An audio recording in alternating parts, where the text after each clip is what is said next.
Hey guys, it's Wednesday on Geeks of the Week, and I'm Luluko. I'm gonna make this short and sweet because I'm in a bad mood. I gotta go to class, and I'm going to see my boyfriend for Valentine's Day. So, let's get started. Today, I'm gonna talk about life ruiners. Those are those characters that are beyond your typical waifu or husbando. You know, I think we all have our waifus and our husbandos. Those characters that we would just marry the crap out of if we could. But then there's life ruiners, the ones that just ruin you for real life people. They're just so obscenely perfect that no mere mortal could ever live up to them. I'm sure everybody's got that character. I have two of them, which probably explains a lot about me. The first one is Saber. I love Saber so much. I didn't buy this mouse pad, by the way. It was a masquerade prize. Really. Yes, I love Saber so much. She is wonderful and flawless and perfect, and has way too many figures that I keep buying.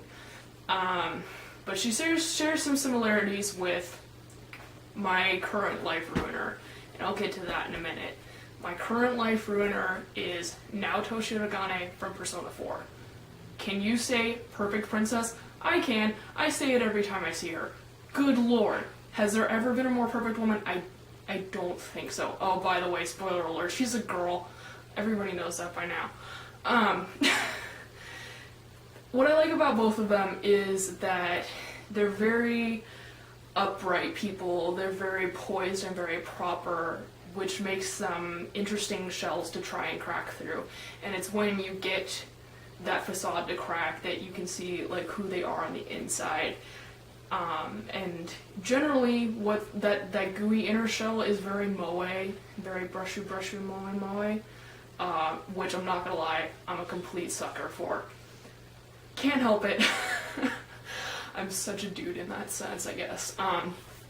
You know, and they're both characters that I not only would like to marry if they were real, but they're also characters that I strive to be like. I'm loud, I'm inappropriate, I'm rude, and oftentimes I wish I wasn't, but those characters inspire me to maybe be a nicer person, a more upright person, someone who doesn't burp all the time. Ask my roommate, I burp a lot.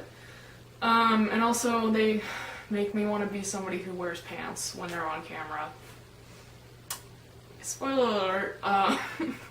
So yeah, since it was Valentine's Day today, as I'm filming this, I thought I'd talk a little bit about, you know, characters that I love, and those are the big two right now. And, you know, I'm just gonna ramble on about how much I love them, because I really don't have anything else planned. Like I said, crappy morning, busy day. I'm going to get something later, so I want to get out of here. So my question for the geeks next week is, who is your life ruiner character? You gotta have one. I'm sure there's that one character that just makes real people seem irrelevant. I want to know who that is, and I want you to gush about them so much that I want to fall in love with them too. So tell me about your waifu, your husbando, your life ruiner, whatever. I want to know. To answer my question from last week, which was, what is your favorite character archetype? I guess I'm not as original as I thought. I too really love anti-heroes. One of my favorite, possibly my favorite character of all time is Lelouch from Code Geass. And to me, he's such a fascinating character because it's hard to pin down, like, if what he's doing is moral or not.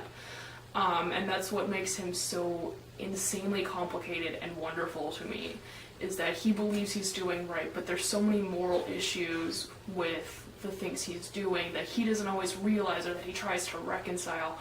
And to me, that just makes him so wonderfully, endlessly complicated. And that's why, even after, you know, it's been years since Code Geass ended, I love him endlessly. I mean, there's a lot of characters like that, but, you know, Lelouch is the most fabulous of them all, and he's also voiced by two fantastic voice actors, so that doesn't hurt either. I also love Black Widow a lot. She's easily my favorite comic book character, the character who's getting me into Western comics. I don't know if most people would consider her an anti-hero. I do, because she plays both sides. She plays to not a set standard of morals that people are able to easily follow, and that to me makes somebody very interesting. So the other question was to come up with your own origin story. That was from Mario. Unfortunately, I'm not feeling super creative this week, and also Mario's origin story for me was pretty hilarious. I cackled really hard. So go watch Mario's video from last Thursday if you want to hear about my origin story.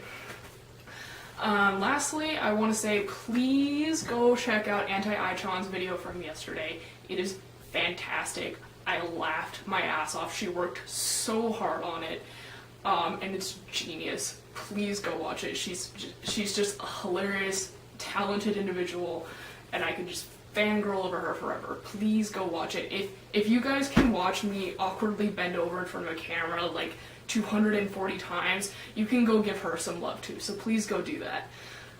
Okay, I seriously have to run to class right now. So please, for next week, I'm always taking suggestions for things to talk about on the show.